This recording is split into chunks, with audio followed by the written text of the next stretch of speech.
समय से सुनसान पड़ा था और इसके बारे में कई रहस्यमयी कहानियां गांव वालों के बीच प्रचलित थीं। कहा जाता था कि रात के समय उस डाक बंगले में अजीब अजीब आवाजें आती थी, जैसे कोई चीख रहा हो या हंस रहा हो। गांव में वीरेंद्र नाम का एक युवक था, जिसे इन भूत प्रेत की बातों पर विश्वास नहीं था। उसने सोचा कि ये सब अफवाहें हैं और इस डर को खत्म करने के लिए वह खुद उस डाक बंगले में रात बिताने का फैसला करता है। उसके दोस्तों ने उसे मना करने की बहुत कोशिश की, लेकिन वीरेंद्र अपनी जिद पर अड़ा रहा। एक रात वीरेंद्र अपने हाथ में एक टॉर्च और कुछ खाने का सामान लेकर डाक बंगले की ओर चल पड़ा।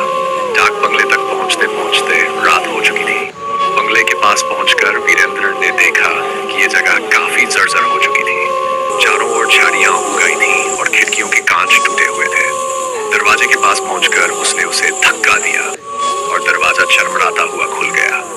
अंदर घुसते ही वीरेंद्र को ठंडी हवा का झोंका महसूस हुआ, लेकिन उसने इसे नजरअंदाज किया। वह अंदर जाकर एक पुराने सोफे पर बैठ गया। थोड़ी देर तक सब कुछ शांत था, लेकिन अचानक ही उसे सीढ़ियों पर किसी के चलने की आवाज सुनाई दी। उसने सोचा कि शायद कोई जानवर होगा, लेकिन जब आवाज बढ़ती गई तो उसका दिल तेजी से धड़कने लगा। वह टॉर्च लेकर सीढ़ियों की तरफ बढ़ा। सीढ़ियों के पास पहुंचकर उसने ऊपर टॉर्च की रोशनी फेंकी, लेकिन वहां कोई नहीं था। तभी पीछे से किसी के हंसने की आवाज आई। वीरेंद्र ने पलट कर देखा, लेकिन वहां भी कोई नहीं था। अब उसे डर लगने लगा। वह वापस मुड़कर सोफे की ओर चलने लगा। तभी अचानक उसे अपने कंधे पर किसी का हाथ महसूस हुआ। वह तेजी से मुड़ा, पर वहां कोई नहीं था। अब वीरेंद्र का डर असहनीय हो चुका था। उसने सोचा कि इस बंगले में सचमुच कुछ गलत है। वह तुरंत बाहर निकलने की कोशिश करने लगा, लेकिन तभी दरवाजा अपने आप बंद हो गया। वह जोर से दरवाजा खींचने लगा, लेकिन दरवाजा नहीं खुला।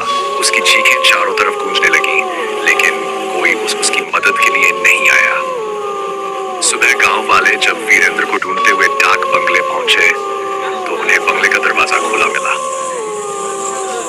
अंदर जाकर देखा तो वीरेंद्र अचेत अवस्था में जमीन पर पड़ा था। किसी तरह उसे होश में लाया गया, लेकिन होश में आने के बाद वह एकदम बदल चुका था। उसकी आंखों में गहरी डरावनी छवि थी और वह किसी से बात करने को तैयार नहीं था। उस दिन के बाद से वीरेंद्र ने गांव छोड़ दिया और फिर कभी उस भूतिया डाक बंगले का जिक्र नहीं किया। गांव वाले आज भी कहते हैं कि जो उस डाक बंगले में एक बार गया, वह कभी